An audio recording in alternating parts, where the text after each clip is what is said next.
What's up, witches? Welcome to season 2 of the BetterWitch podcast, presented by the Modern Witch Network. I'm your host, Allie, aka BronxWitch. I'm a tarot reader, Reiki master, and owner of BronxWitch HeadQuarters, a spiritual shop and witchy workshare space in the Bronx, New York. And I'm going to be coming to you every week this season with a new topic and a new guest co-host to share our real life experiences as witches. Because when we know better, we witch better. Today's guest co-host is Najah Lightfoot. Najah is a multi-award winning author of titles like the recently released powerful Juju, Goddesses, Music, and Magic for Comfort, Guidance, and Protection, and the best-selling Good Juju, Mojos, Rites, and Practices for the Magical Soul.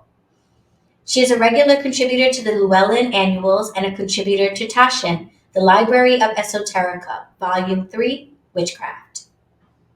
Her magical staff is on display and part of the permanent collection of the Buckland Museum of Witchcraft located in Cleveland, Ohio, which is so cool. Najah is a fellow of the Sojourner Truth Leadership Circle, sponsored by Auburn Seminary. Najah lives in Denver, Colorado, where the blue skies and the power of the Rocky Mountains uplift and fill her soul. She can be found on Instagram and Facebook as @Najah Lightfoot.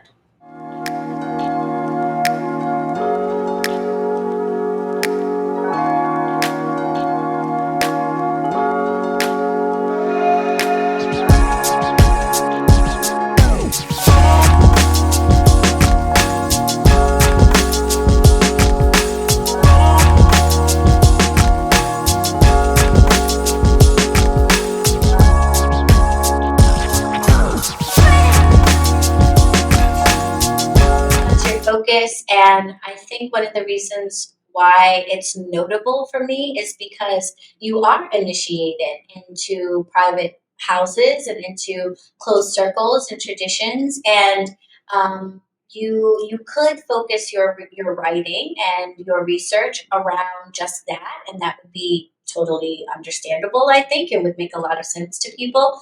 So for me, it's kind of just like extra special that you're like, actually, I'm going to distill the core, essences of these traditions that I am experienced with and give you that and share with you that, because that is the part of magic that one unites us all practitioners, and that, like you said, belongs to the universe, and to me really is the magic. I've heard a lot of people say that when you look at the different magical traditions, really no matter which one you're looking at, even ones that don't seem on the surface to be about this, like maybe ceremonial magic that seems to be about a lot of ritual and formality, that at the end of the day, they all distill down to nature and ancestors. That is what they all come back to, being in tune with the natural world, being one with it and working with it instead of in opposition to it, and recognizing that while each of us is an individual to some extent, we are all connected to those who come before us, and therefore also all connected to each other. Absolutely. That's at the heart of every single magical tradition, and I think that is what lies at the core of what it is that makes someone a witch, and maybe lies at the core of what Juju is. Because I wanted to ask you, what is Juju? Because I grew up hearing the phrase, thrown around all the time. If somebody put some juju on you, or oh, she put the juju, and it's a word that got thrown around so casually. My family is from the South, so there are some like wacky phrases and things like that. But that one got thrown around so much that I never really thought about it in a magical context. To me, it was just like something special. But how do you define Juju? Because it is obviously the title of both of your most recent books. And so why do you look at your magic that way? Well, I came upon that word Juju, one, because everyone knows there's that other phrase, oh, that's that Juju. And we know that words are super powerful. It's through our words that we do our magic, that we invoke things, that we call to things, that we honor things. And so I always was like, well, everybody knows what that other juju is. I don't even like to say it. So if there's that juju, then there must be good juju. Everyone knows what good juju is. And it's a very magical phrase. When you say good juju, it's almost like you can't explain it. It's almost like it's magic itself. Well, I kind of know what that is. It means I'm doing something. I'm using some kind of magic or faith or spiritual practice. And then as Black people and African Americans, we talk about juju. It's just part of our vernacular. Nobody explains it to you, but Yeah, no one ever did. no one ever explained it to you, Yeah, but right? she got that good juju. You got Or that something good was like juju, keeping her right? like, You were I just know what you like, mean. I know what you mean, right? Yeah. So it's one of those words I think that's, in our DNA and in our collective ancestry and memories that we all know what that means. It's also like comes out of that like, oh, they done put something on her or they done put something on you. Or, if I were you, I wouldn't go over there. Okay, go on over there. I told you not to go over there, but you go right ahead. I'll be here when you get back. And it's kind of like that whole collection of magical faith based because, my witchcraft is my spirituality. And so, I'm very diligent and disciplined about my practices. We're 2 hours ahead. You're 2 hours ahead of me. So it's just like barely past 7:30. I've already been outside this morning, pouring my water to my ancestors, looking at the moon. I already took a photo of it. I have my practices which sustain me. And so that word juju to me means just that, your faith based, however that expresses for you, magical spiritual practices. And good juju is all about working magic and practicing your magical spirituality for positive change in your life. And then powerful juju is really focused on those situations that every human, I don't care who you are, somewhere in your life or your family or friends, you're going to come across these conditions or situations or cases in your life where you might need a little bit more powerful, focused work. And I'm very, very connected and aligned with the power of the divine feminine and music. I love music. So it was very exciting for me to pair music with powerful feminine, divine feminine deities, women who were mythological, women who had walked the earth plane, Black women, African American women, women from all different cultures around the world, and see if I could tap into that magic from their lives that, personally had helped me along the way. So that's all that is juju. You can put that in a container of good powerful juju, and you can access it. And it was my goal with my books and my writing to help people feel that they could access it, that they could try to bring these powerful spiritual practices which have worked for me, because everything I write is my authentic practice. This is what I do. I've done all this work, and I want people to be able to feel like, oh, if Najah did that, she listens to this music, if she calls upon these goddesses or does this work, then possibly I could do it too. Yeah, and I think that that phrase juju, it really nails it on the head, and is a great way to get people introduced to the heart of the practice of magic without being either overwhelmed or turned off even by having to do things a certain way or to align or subscribe themselves. I think there's a lot of pressure to identify ourselves as witches and um, align with a particular group or a particular tradition.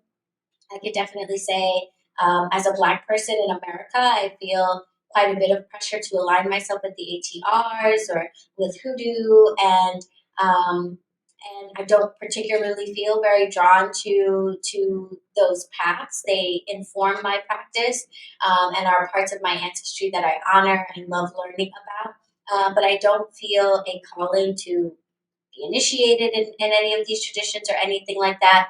And I think it's so important for witches to know that there's an alternative to um, to initiation or to aligning yourself with a particular tradition, and you are still a viable witch, you are still able to cast powerful magic, you're still able to heal yourself or heal others to bring positive change in your life and affect the world in a better way, in a good way, without saying, I am initiated in this group or I am a part of this, and being able to kind of float into all of the worlds and learn from all of them, I think is something that we can all benefit from. I think it may, some of us may end up settling somewhere, but I think it's a great place for all witches to start. Well, I think I agree with what you said.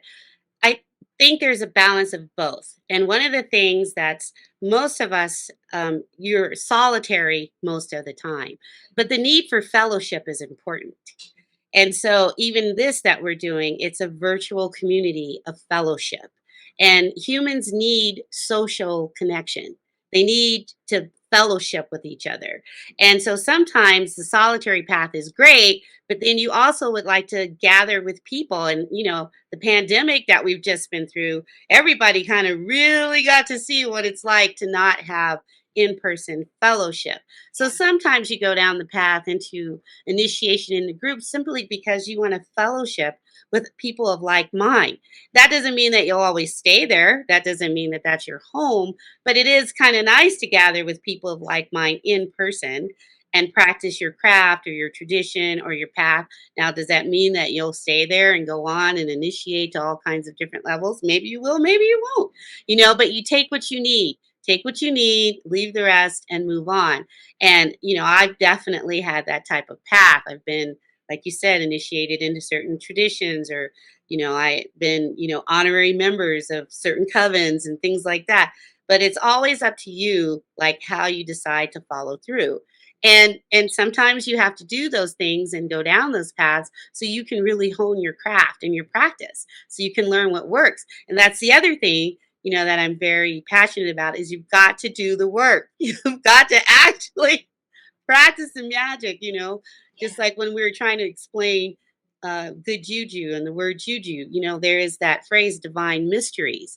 Well, you won't really understand that and you can't really explain it unless you're actually practicing and doing it. And that's what I try to help people through my writing. Like, yes, get off your ass and please go do that. Because if you're asking me this question, that means you haven't really done that, or we'd be asking another question.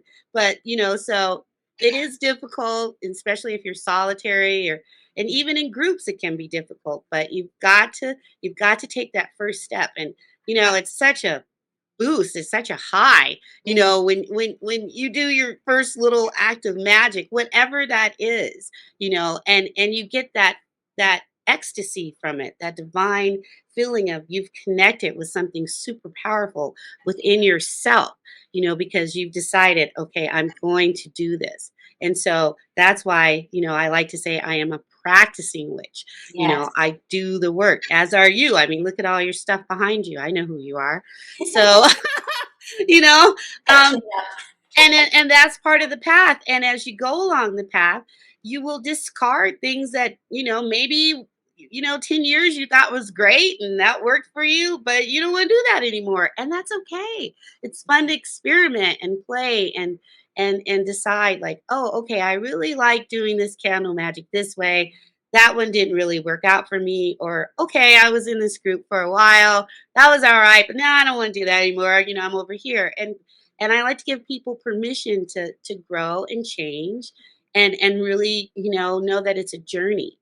You're always moving from one level to the next level to the next level.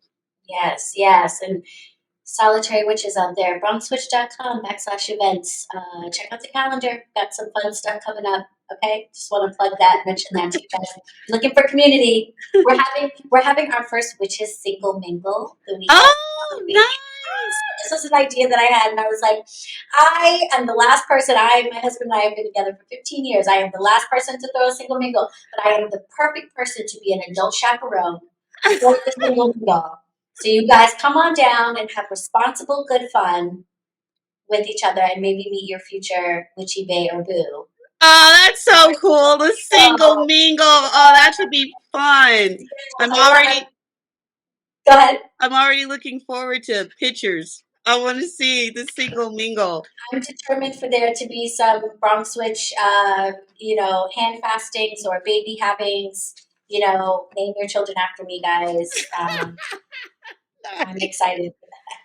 Oh, that's great. That's wonderful. That's a sign. But seriously, guys, check out the website. But there is, okay, so book club folks, don't get mad at me, okay? I promise I am not reading ahead.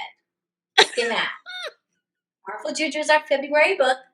I am not reading ahead. Please do not come for me, okay? But I did do some skimming. Okay, that's it. I did a little bit of skimming and I came across a passage that I just wanted to share with folks because I feel like, Najah, you do such a great job of describing what Juju is and what it means, just to kind of practice magic and why it is so beneficial to us. And this comes from the introduction. It's on page 3. It's a bit of a lengthy passage, but I think you guys will understand why I want to share the whole thing. So Najah says, I make no claims. I only know what is true and authentic for me. I know songs heal, fellowship is important, and the sharing of truth is powerful. I know it can be hard to rise up when you feel the world is against you. It can be hard to turn your face to the sun and appreciate a new day when all you feel or see is darkness. It can be hard to believe good is coming, hope is around the corner, or times will change, especially when so much to the contrary tries to convince you to give up, that there's no reason for you to believe your sorrows will be lessened, or that you can have a good day. Working and changing your sorrows into joy takes time. It's hard. Darkness likes darkness. It doesn't want you to shine that light upon it. It wants to grab hold of you, smother you, choke you. The less light you shine upon it, the stronger it grows. We're not here to ignore our sorrows or magically wish them away. We're here to do the work. We're here to rise up. We're here to honor our scabby knees and broken hearts, to empty that box of tissue and then another until we don't need that tissue anymore. We're here to light the fucking candle, put a flame to our sorrows. We're here to call upon the power of the divine feminine, stand in the crossroads, and raise our arms to the sky. We're here to strengthen and help each other get up. That's right. I said, get up. I loved that so much. I felt like that was such a great way to look at the practice of magic, to dispel some of the mystery around it a little bit and some of the stuff that might hang people up or give people pause, and to point out that what we are doing is we are bettering our lives and taking control of the narrative of our lives. And rather than being victims to external forces, realizing that the witch is someone, some say women, but whomever, in total control of themselves, someone who understands that they are not a victim of life's circumstances, that difficult things are going to happen because that is the nature of the human existence, but that we don't need to just lay down and give up hope, that we really do have tools at our disposal to help ourselves and our loved ones through these difficult times. And they may be tools that have been hidden. They may be tools that folks don't talk about. There may be tools that people have even vilified or demonized. But if you get past all of that, we're really just talking about the gifts that we have been given, this whole natural world and the energy around us, to make our lives better. Absolutely. Well, that's right. We need to have tools. So when I love that you read that passage because that really is my heart. So it's kind of like levels. You had good juju as part of your book club, and that was, like you said, for more of a beginner person, someone who's never really practiced magic at all but is very curious and wants to have some foundation, some things that they can do. The other side is that shitty things happen in life. globally, in your home, in your family, your workplace. Turn on the news. There's all kind of wars going on all the time, and there was a lot of shitty stuff that happened while I was writing Powerful Juju. So and it kind of layers upon each other. So with my book, I wanted to give people that opportunity where, like, okay, I've done this and I've done that, and I still don't feel any better. I still don't feel any change. And I'm trying to tag back to what you were saying. Magic spelled with a K. So when I talk about magic with just the C, Magic, that's more like the emotion. Oh, it's such a magical thing. When I put a K on the end of it, that's like actual work that you're doing. So what I'm trying to give to people is that next level of when you want to actually do something to make you feel better, and take magic out of that realm as, oh, it's this mysterious thing that's done up in the castle, and they're all out doing these I chants. wish I could imagine the castle. Right, It's so cool. it's all like, It's oh, happening in a fifth floor apartment I in the mean, of Bronx. course, we all love the fairy tale and all that stuff, but really, it's a tool to help us in our lives. And Right. witches have always been the healers. Yeah. They heal themselves, and that's one of the reasons why, going back to talking about not being safe, and because people knew, like, what are they up to? What are they doing? Well, they're doing something to try to help a situation or change someone's life, with their permission, if they're working for other people. And so it's like using a tool that you have in your drawer, and sometimes you pull out this one and sometimes you pull out that one. So it's really it should be grounded in your life and trying to help yourself just have a more positive experience in living, because the shit comes down. And and sometimes, I, as a magical practitioner, always feel better, when I can say, well, I think I've prayed. I say the word prayer. People can say invocation, affirmation, whatever word works for you. But now I think I really need to get into the crossroads. I need to actually get up and go do something to help this situation. And some situations, they don't just resolve then, but you're taking steps to try to make them be better. Yeah, and I'm really glad that you brought up prayer because I did want to ask you about that.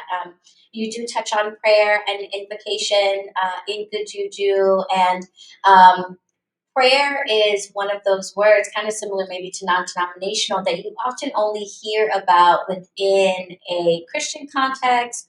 Or certainly more broadly in a religious context. And so I think that can make a lot of new witches, new pagans, feel like prayer is not for us and is something that is like counter to pagan practice. For me, prayer is central to everything that I do. And when people ask me what is prayer to me, I just say it's a politely worded request to the universe.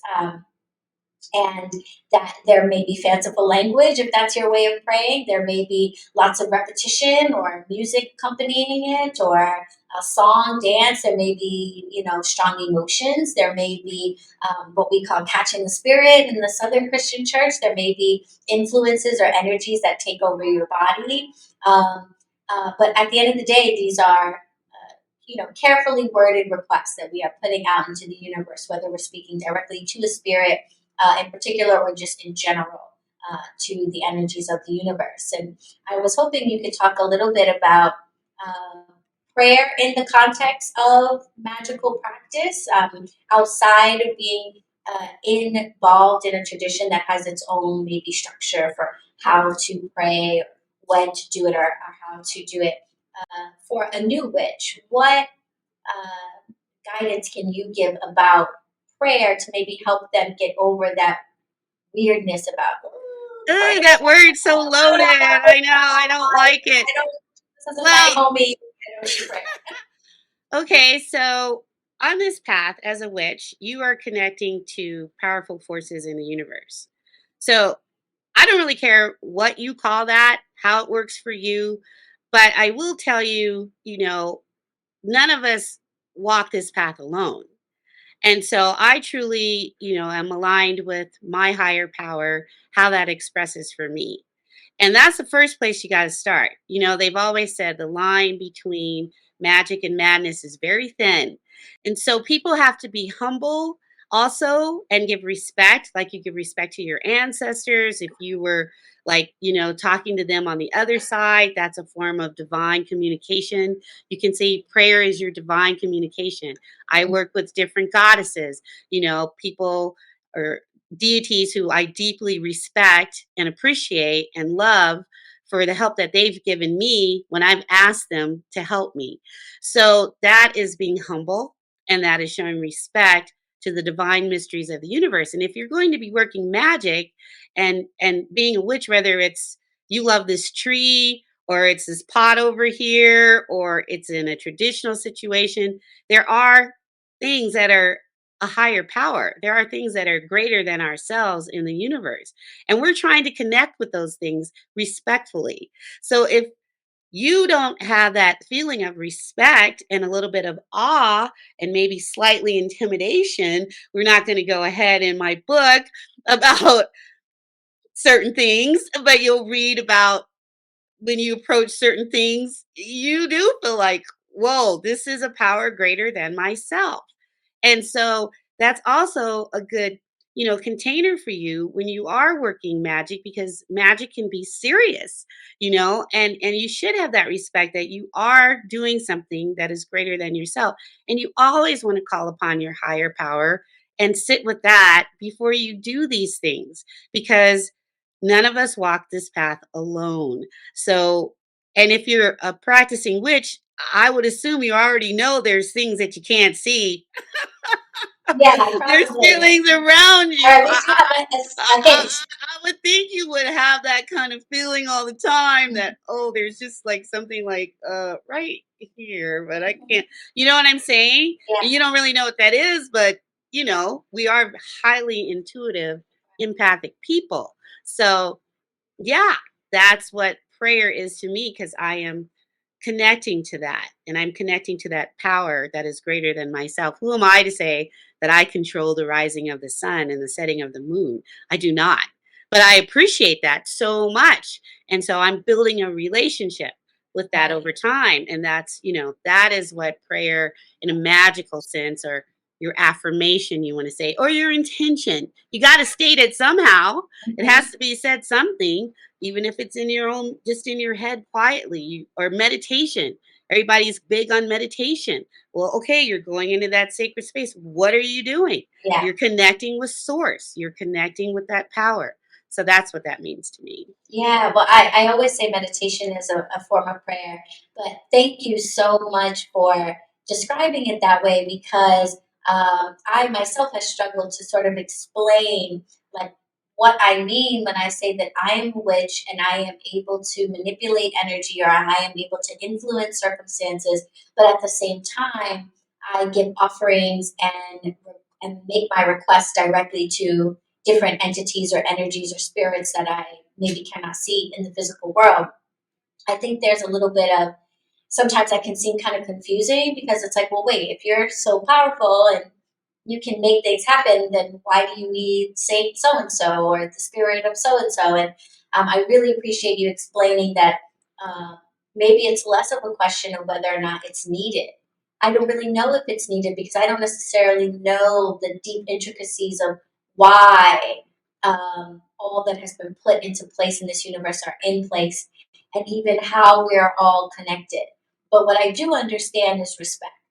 And I understand respect and honor for all beings that possess some wisdom that I do not have, whether it be an elder human person, whether it be a child with a particular skill, whether it be an entity that lived thousands of years ago. Um, if I am going to anyone, uh, for assistance than respecting them. Even if I feel like I play a huge role in what is going to happen, having some respect for the energies around me are super important. And that energy doesn't have to necessarily be personified in an individual. It might be just respect for Mother Nature. It might be just respect for the Sky Father. It might be just respect for the universal energies that are at play in general. But however you conceive of that unseen force that is with all of us, prayer is really just a way of respecting and honoring it. And I think people Absolutely. think of it as like a groveling thing. Like I'm telling you that me and I'm so weak and and certainly for some people that's how prayer is and what it is all about. But I think for witches, it's not that. It doesn't come from that place of like extreme subordinates and No. weakness on our part. So I think that's why people get caught up on it because Yeah. it's been painted to be this thing that you do as like the subservient, Right. beggar on your knees, and Right. really it's more just saying, I respect you, unseen force that is beyond Exactly. Well, myself. what came to me while you were talking, and a word I think people can resonate with, is reverence.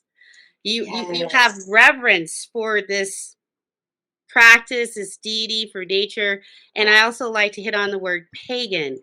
Mhm. People somehow have equated pagans, which, if you look it up, really just means a peasant person, a country dweller, that somehow we are disconnected from the divine. Like, we actually, we're seriously connected to the divine, because we find the divine in nature.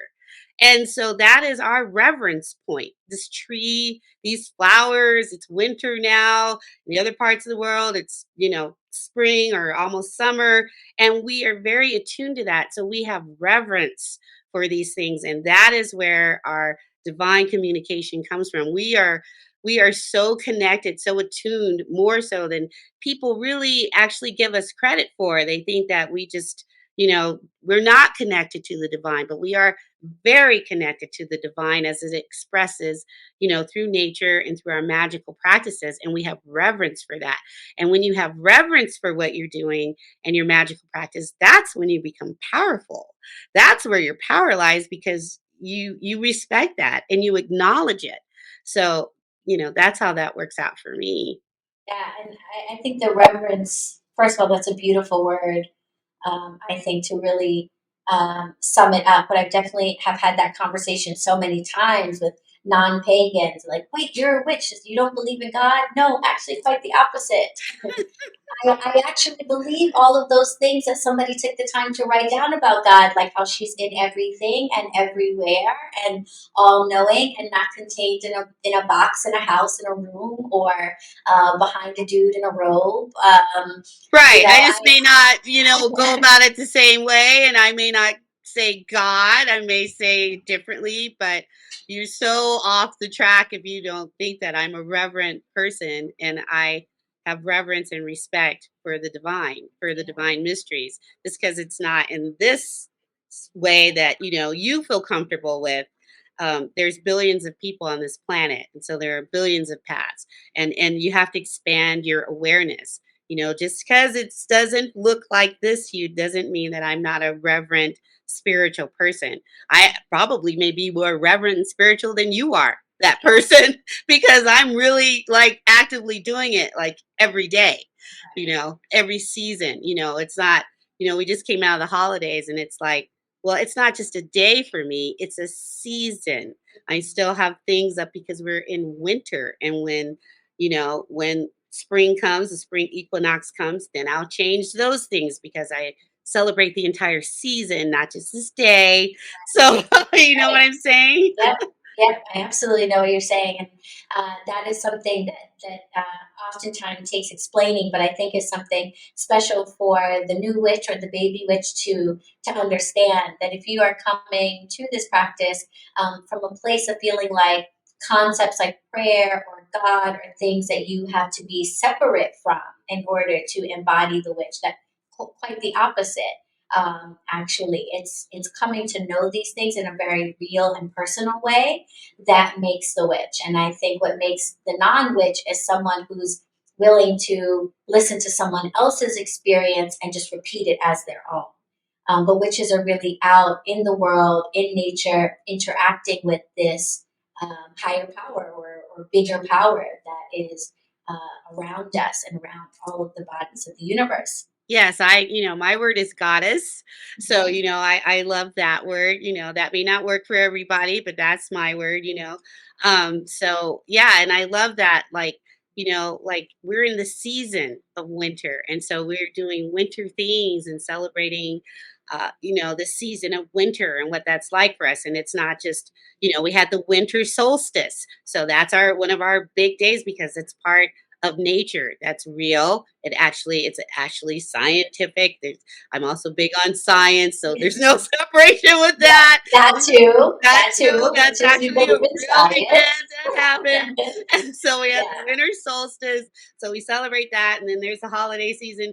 But I took down my decorations and stuff. I still have things up. I'm still honoring winter, and so it's a process, and it's not just all bound up in this one day. And Yeah. that really is one of the bases of my witchcraft is we're in the season, and then I do things for winter, and then spring will come, and then we'll be in spring, and it can be hard because we're so used to, like, oh, it's just this one day, and okay, now it was this and this. So no, it's a whole season. There's a long time that happens.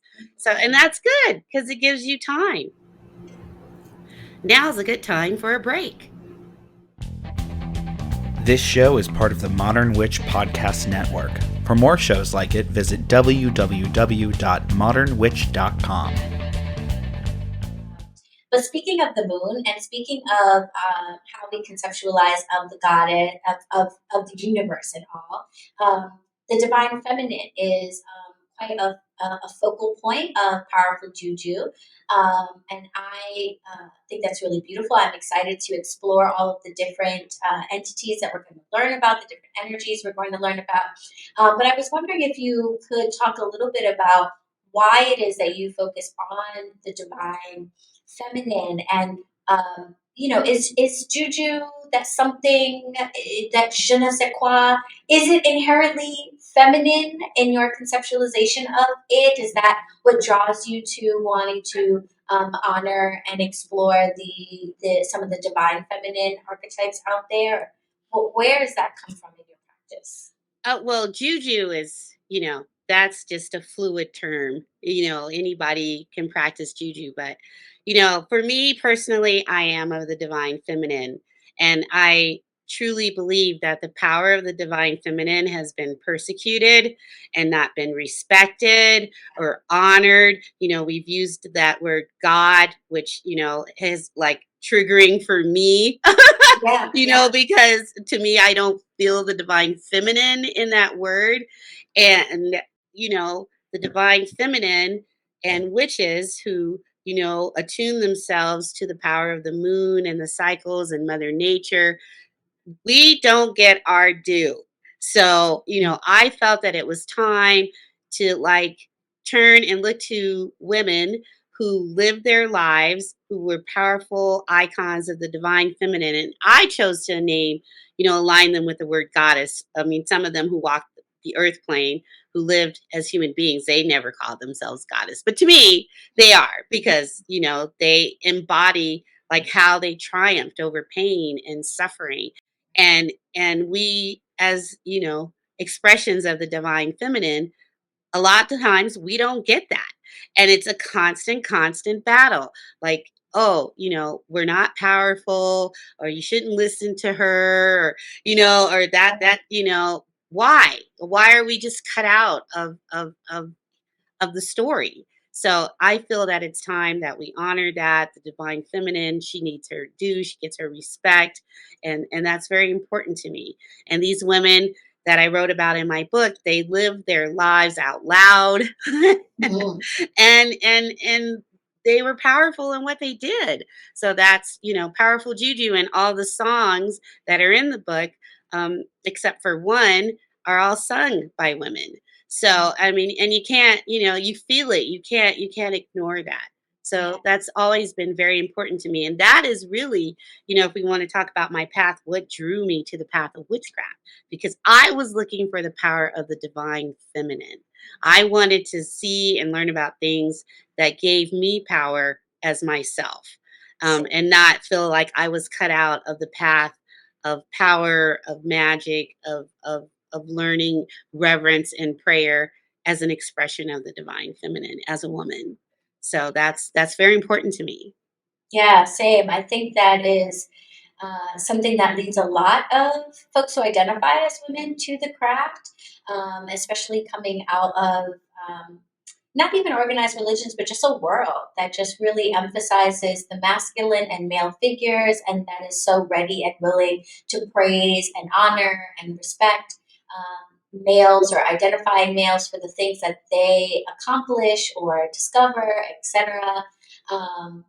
There's always that saying behind every powerful man is a powerful woman or something like that, I remember that phrase. And why are we behind? Like, Exactly. excuse me. And I think about like in my own relationships, my marriage with a husband, with someone who is identifies as a man, and honey, I gotta say, I was standing right by side, and sometimes definitely out in front. Okay, Exactly. Why am I walking through steps behind you? What is that all about? I think a lot of women in relationships, in marriages in particular, with men, it very much a lot of times is like, no, I'm not pushing him from the. I am in the front, dragging his ass.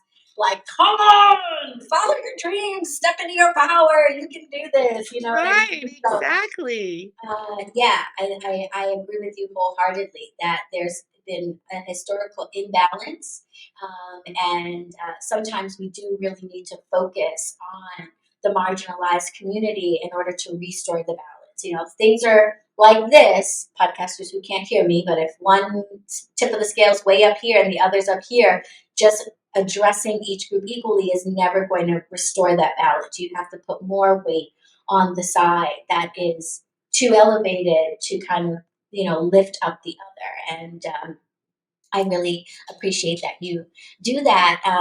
And just quickly before we get into just a couple of questions, so Coven members, if you guys have any questions, please do leave them in the Q&A box or in the chat. I am going to be going to the questions shortly. But before we get into that, I could not let you go without touching on the music aspect.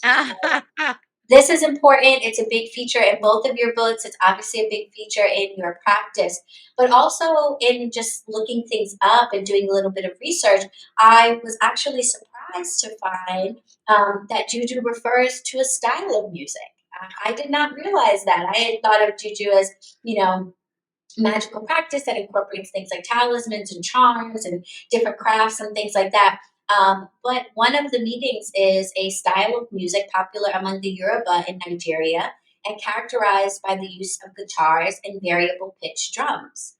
And I was like, oh, wow, what do you know? Juju actually is a type of music. I don't know if Najah even realizes that, because that is so wild. Your books and your practice are so interlinked with music that is appropriate for raising the energy or really connecting to a particular spirit. So, did you know that?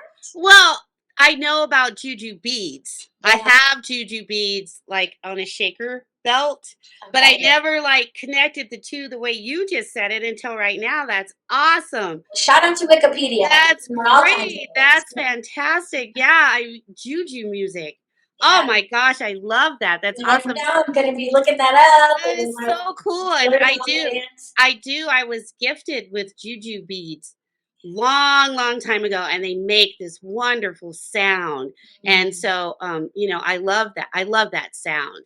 And it's a sound that you recognize internally when you hear it. We haven't talked about drums and like guitars and all that kind of stuff in the music. And so, I think music is so healing and wonderful and magical, and it just adds that extra powerful layer to your practice. And I loved highlighting like different types of music and different songs, and no disrespect to a lot of the pagan ceremonies, but I like to can we get some R&B up in here? Right, yes. I like to dance, and I love listening to music, and I feel that bass, in there, that bump, and and the sound and the singing, and that's healing. That's also very magical and healing. So yes, it was awesome. It was quite a a journey to put all of that together, the music, the goddesses, the words, the rituals, the rites. And I have to say, I'm super proud. That's all my original content. It's all my stuff. So Yeah, I I'm can write excited. the songs, but Right. everything else, yeah. I'm excited because in Good Juju, you share with us a playlist and different songs that can help us to connect to different energies or that might be particularly inspiring to listen to while doing different types of works.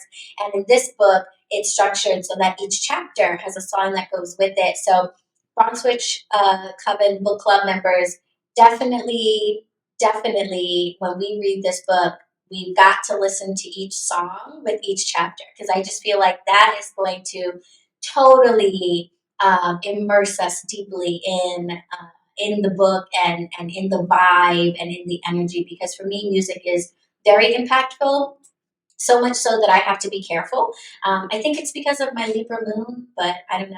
I'm like a baby astrologer, so I don't really know. But I think it's because of my Libra moon. Music affects my emotions very deeply.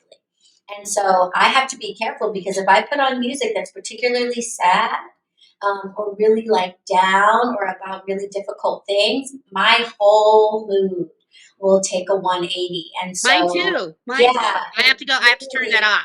Ooh, I have to turn that song off. I'm yeah, like, ooh, I can't hear that right now. I yeah, I'll be in can't. tears in the middle of the shop because music came on or in the grocery Yes, store. yes. I'm walking around in the grocery store and all of a sudden I'm like tearing up at the register because of this song. When I was in high school once, I was a big fan of Eminem. I guess I still am. Just doesn't make as much music, but I was a big Eminem fan. And one of my girlfriends like stopped me on the street and I was like, "Oh, hey," and she's like, "Are you listening to Eminem?" And I was like, "Yeah." And she's like, "You can totally tell by the way you're walking because my whole countenance just changes to reflect whatever it is that I'm listening to." And so I don't listen to a lot of pop music really these days because I listen to a lot of like mantras and chants and just like lo-fi beats and things like that that just kind of have like a steady mood to kind of keep me in that type of place because one Journey song and I'm screaming at the top of my lungs, and then the next thing Tupac's got me crying about Brenda and her baby, and like I'm all I over know the place. music is great, and one thing that I didn't touch on in this book is that I love classical music. Mhm. And so here's a secret to share with your coven members. When I'm writing, I listen to classical music, That makes so much and sense.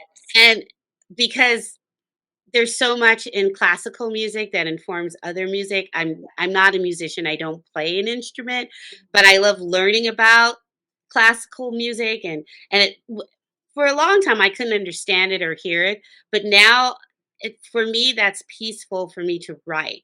And Yeah. there's something about the composers and a lot of the composers, they were really struggling people. Mhm. Like I was just listening to a piece the other day and they were saying the composer was having like a psychiatric breakdown when he wrote this thing. I just Or like, wow, or there's some of those, there's oh, I forget what it's called. Something I think it's canon fugue, for the Halloween mm, music with the organ yeah, and all that stuff. And that really helps my mind just kind of go away. And I like knowing that they too were struggling, but they wrote all this beautiful music and I like learning about the different how it's staged. And so I like all kinds of music, and for a while now I've been really like, I recognize that classical tune, mhm, because it's all I also want to say that I find that most people who are practicing witches or on the path of the craft were very heady, intelligent people. yeah, And so it's good to keep our minds stimulated and learning. yeah, So, for me, like this new relationship I'm having with classical music is also doing something for my mind and for my craft. And that's really like when I'm like working on my spells, which I'm doing right now, that I wrote that are getting ready to come out in 2024. I'm listening to classical music when I'm like envisioning what I want to do because otherwise I'm hearing, like you said, I'm grinding and mhm, bumping along, and working, but the classical piece helps me focus. So it's all different kinds. Yeah, I love that. And I definitely encourage, our listeners, our watchers to incorporate music into your practice if you haven't already. See how it changes things for you to have music on during your rituals. And, like Najah says, it doesn't have to be like, old school pagan tunes or, the earth, the wind, the water, the fire. Like, we've heard it, we've been there, we've got it. Okay, we've sung that a million times. Okay, sure. We can maybe spice it up a little We bit. can spice it up a little bit. Let's spice it up a little bit. Play some things that really speak to you and really move you in the direction that you're trying to move energy, and see how that contributes to everything. Because back to the science bit, music is math, it's energy, it's light, it's all kinds of things in so many ways. So it doesn't surprise me at all that music can affect us so deeply and affects many people. So I love that you incorporate this music element into your writing, and that you share with us some of the music that has informed you in your path. Thank you so much. Thank you. Absolutely. I want to see, before I let you go, if there are any questions for you. So, folks, if you have not yet dropped your questions, please do so. Looks like we have a couple of questions in the chat. Yeah, I saw Jeremy left a comment that he said, I was going to be honest, I didn't know that Juju was a real thing.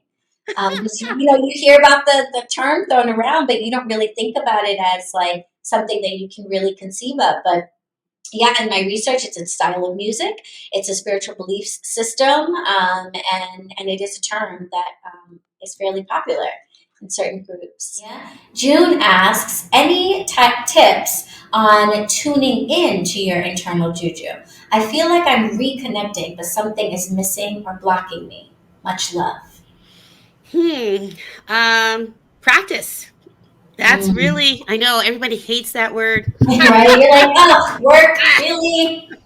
Man. Just be consistent, and however that shows up for you. If you're having a hard time connecting, then maybe how you're connecting isn't working for you. Maybe you just need to just get rid of that stuff for a while and just be with nature. Maybe you just get up and look at the moon or look at the sun, and take a moment or look at your environment around you and just feel like what feels magical to you. Sometimes we can have too much stuff around us. And if you're having a hard time connecting, maybe you're just not, those things aren't giving you what you need. So maybe you just need to kind of clear your space out a little bit and go for a walk. Allow yourself to be inspired, see what inspires you, and then follow that feeling of inspiration, and that can help you connect.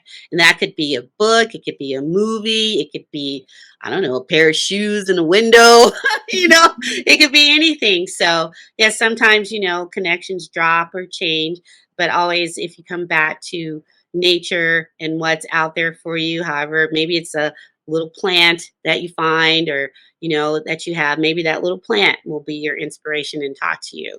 So allow yourself to be inspired. And if something isn't inspiring you, as a magic person, then that connection probably just isn't there anymore. And you just need to kind of change it up. It's Yeah, okay. I agree. And I think rest is another component there. I definitely believe in, the absence makes the heart grow fonder adage. And I have found that to be true in my own practice. And so sometimes I've had to just take breaks from my own daily rituals or my monthly rituals or whatever it is that I'm usually attuning myself to, if it feels like I'm doing it just to be doing it. Or I'm doing it and I'm not seeing results. It might be that a relationship that I was formulating with an energy has run its course. And I'm still over here leaving offerings and working an altar. And they were like, peace, I did what you asked me for. I'm out of here. I wasn't trying to do this forever. Right.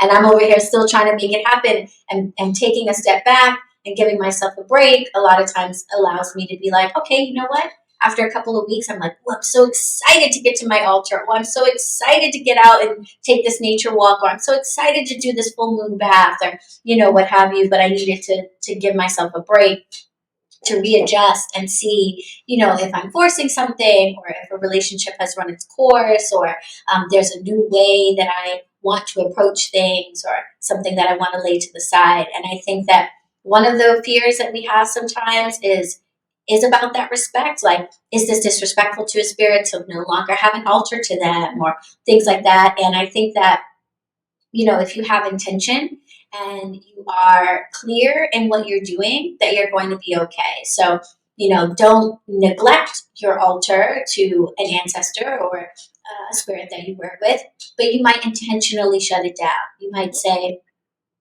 I need a break. I need to, and I put a cloth over it, or turn my glasses upside down, or turn my pictures around, or in some way indicate that I'm taking a break. I still honor you. I still respect you. And I'm so grateful for your presence in my life. But I need time to readjust, or time for myself. And well, and here's a nice magical tip for your coven members. yes. Something that we don't talk about a lot. In this work, we're always, being reverent and asking and this and that, and, doing these things. But, there are times, and I have done this myself, where you can ask them, like, hey, I spent all this time in reverence with you, and I'm doing these magical practices and this and that, and I'm in a really hard place right now. And this just isn't working for me. How about you help me for a change? Mm-hmm. It is a two-way, it's a communication. And especially when you're working with the ancestors, I've been in spaces where it's like, look, y'all are on the other side. I'm still over here on the earth plane. Could you send me something, Right. because this is really hard right now where I'm right. Respectfully, you want rum, and I can't afford milk exactly for my baby. So I'm doing this every day or every full moon or whatever. And, in some of my research, there was a passage in one of the books I was doing research, and I can't remember which book it was from, and it just cracked me the hell up. Like, people were praying for rain, and they had a rain god, and it didn't rain. So then they were took it and okay, well, you sit outside here in the desert and see how you like it. So then maybe you'll understand why we would like some water. right. Do you mind? And I think that's powerful too, to go, hey, okay, I'm human. I'm still here on this earth plane dealing with all these sorrows and trials and tribulations. Could you give me something? It's not that I'm not going to continue to respectfully honor you, but I'm in a spot right now where if you could send some powerful good juju my way, I would really appreciate it, because I just don't have it right now. Right. And that's keeping it real. Absolutely. We have another question from Linda. She says, seems prayer, music, and practicing the work are elements of your practice. What are some other elements of your practice that you're comfortable sharing, of course? Outside of those things? Yeah, I think so.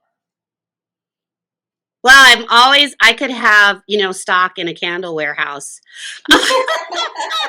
Yeah, so candle magic's not a day that goes by that I do not light a candle. Yes.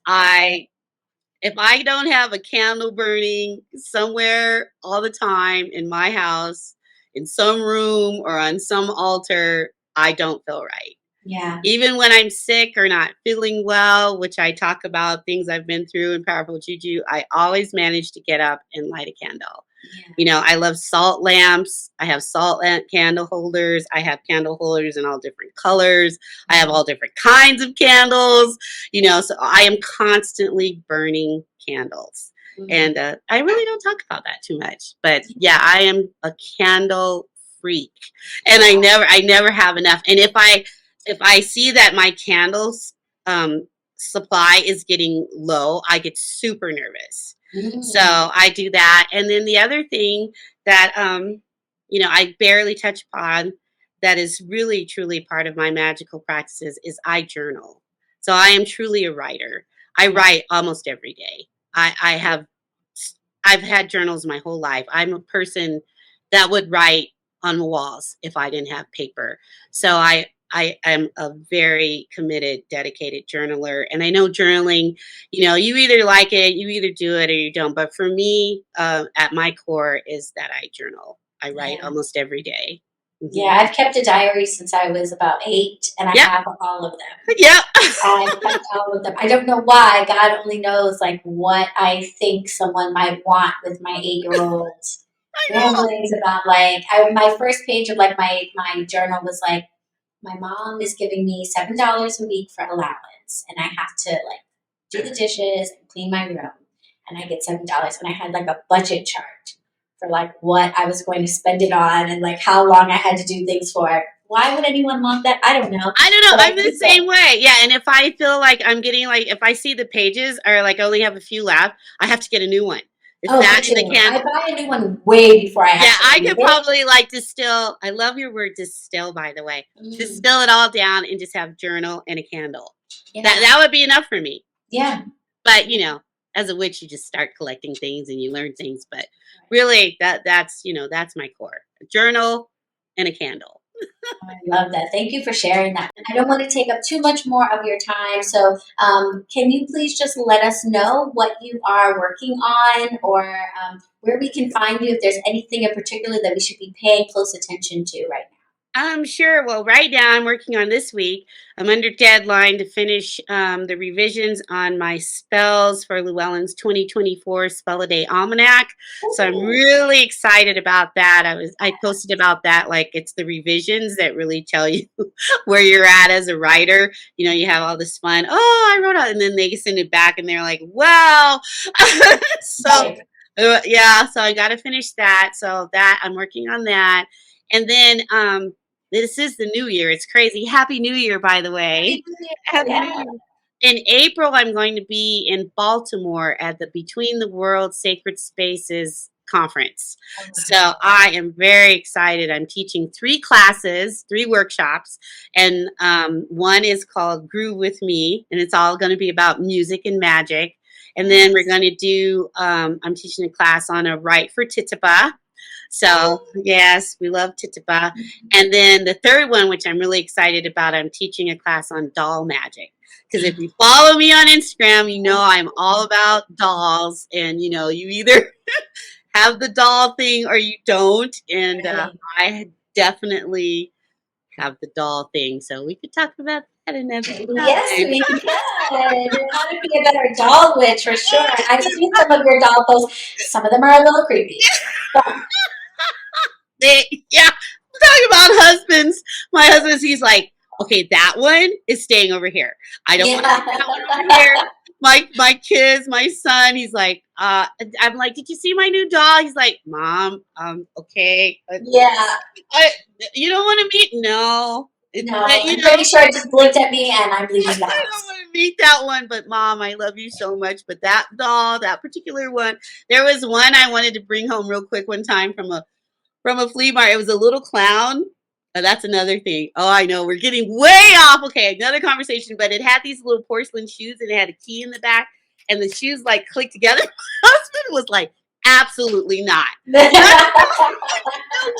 for the little clown.